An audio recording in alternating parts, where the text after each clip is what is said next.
Bonjour à tous et bienvenue pour cette nouvelle vidéo. L'objectif aujourd'hui est de créer un tout premier processus sur Boomi. Qu'allons-nous faire? Dans un premier temps, nous allons récupérer des informations dans une base de données. Nous allons prendre ces informations et les transformer vers un format JSON. Nous allons ensuite enrichir ce format JSON en ajoutant des informations qui n'étaient initialement pas dans notre table. Alors la table en question est la suivante, elle est composée de 5 colonnes. La première correspond à la clé primaire ID acteur. On a ensuite le nom de l'acteur, le prénom de l'acteur, l'âge de l'acteur et enfin le pays de l'acteur. Nous allons enrichir cette table avec le nombre de films par acteur via un système de tableaux interne sur Boomi qu'on appelle les cross-références. Donc on se retrouve sur l'IHM Boomi, donc l'objectif est de créer un nouveau process from scratch. Donc pour cela je vais créer un nouveau dossier sur le volet de gauche, new folder que je vais appeler P1 BDD acteur. Vous êtes libre de l'appeler comme vous le souhaitez. Je vais dans ce dossier créer un nouveau component.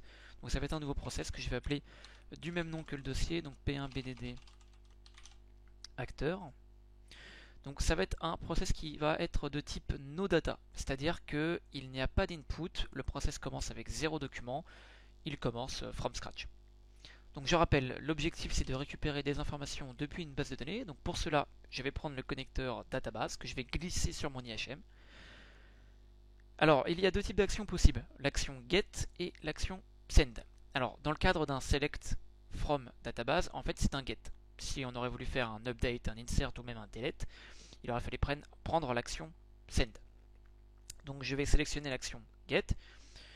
La connexion, si vous n'avez pas de connexion, vous pouvez la créer via le petit bouton vert de droite. Moi, ma connexion est déjà existante, donc je vais la réutiliser. Je vais créer l'opération. Donc une opération est composée d'un profil. Cette opération et ce profil vont me permettre de faire ma requête, mon select. Donc je vais l'appeler select BDD acteur. Je vais ensuite créer le profil. Donc c'est dans le profil que je vais coder ma requête SQL. Donc c'est sous l'onglet statement.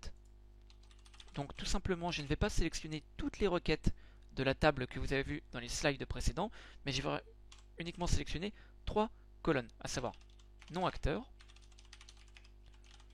prénom acteur et âge acteur. Bien sûr, je n'oublie pas le from qui correspond à la table. Je pense bien à ajouter sur le volet de gauche mes 3 colonnes. Donc je les réécris. Nom acteur qui est de type caractère. On a ensuite prénom acteur qui est également de type caractère. Et enfin âge acteur qui lui est de type integer qui correspond à un type number sur Boomi. Je fais save and close. Pareil pour l'opération. Et voilà. Je relie mon OData à ma base de données. Et je mets un stop tout de suite après pour qu'on puisse tester la connexion et la récupération. Je fais save, test, je choisis mon atome de test et je run le test. Et j'attends. Donc théoriquement, si tout se passe bien, on devrait avoir du vert.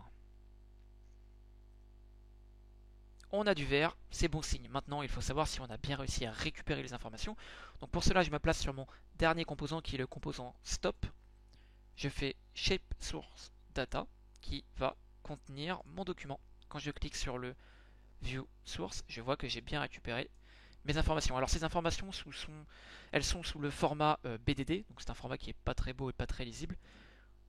Donc l'objectif numéro 2 de ce tuto, c'est de créer un format JSON. Donc pour cela, je vais prendre le composant map. Alors le composant map est très simple, en réalité, il prend en entrée un profil et en sortie un profil et il permet de passer d'un format à un autre. Donc je relie mon composant map à mon composant BDD. Je vais configurer mon composant map. Donc je vais créer une nouvelle map que je vais appeler select BDD acteur to JSON. Alors il n'y a pas de nomenclature particulière, mais là ça nous permet de savoir qu'on va passer d'un format BDD vers un format JSON. Donc sur le volet de gauche, c'est le format d'entrée. Donc je vais récupérer mon profil que j'ai créé précédemment. Donc si on voit ici, on voit les différentes colonnes.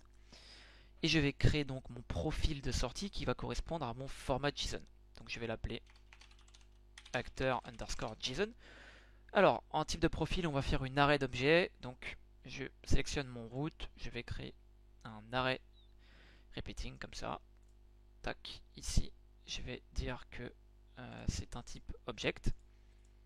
Et là, je vais ajouter mes objects. Là, on va l'appeler acteur. En fait, on aura plusieurs lots d'acteurs dans un élément global. Donc ici, on va avoir nom, on va avoir prénom, on va avoir âge, et là, je vais rajouter le nombre de films. Donc ça va être la variable qu'on va rajouter. Je ne m'occupe pas du type, le data type, on s'en occupe pas pour ce petit projet. Donc save une clause, et là, donc tout simplement, je vais relier les éléments de mon profil BDD à mon profil JSON, à savoir le nom acteur vers le nom, le prénom acteur vers le prénom, l'âge vers l'âge. Et là, je suis bloqué, car le nombre de films n'existe pas dans ma base de données. Donc je vais pour cela utiliser une fonction de Boomi qui s'appelle les cross-références. Donc il y a plusieurs types de cross-références. Une cross-référence est en réalité un tableau qui va être stocké en interne sur Boomi. C'est une sorte de CSV, une sorte de mini database qui est en interne et qui va être propre à chaque environnement. Donc pour cela, plusieurs façons. Donc ça s'appelle lookup. Donc on a le cross-reference lookup ou on a le simple lookup qui est plus rapide. Donc je vais prendre le simple lookup, l'objectif c'est uniquement de vous montrer comment ça fonctionne. En fait ça fonctionne via un système de clés. Donc je vais ici créer voilà, mes 4 clés qui vont en réalité correspondre à mes 4 acteurs. Donc on va avoir ici Eastwood, Hanks. On aura ensuite Dujardin et enfin Cotillard. Et la value qui va être le nombre de films. Donc totalement aléatoirement. Tac. Et donc comment cela fonctionne? Alors en entrée, je vais avoir le nom de l'acteur. Donc par exemple, Eastwood va passer là. Tac. Il va matcher avec le 10 et le 10 va ressortir en nombre de films. Voilà. Je save une clause toujours. Je fais OK. Mon mapping est créé et je vais relier ce mapping au composant stop. Je save et je reteste.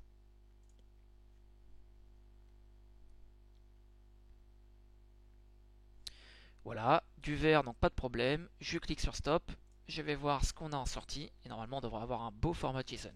Et oui, donc on a un format JSON avec un matching sur le nombre de films.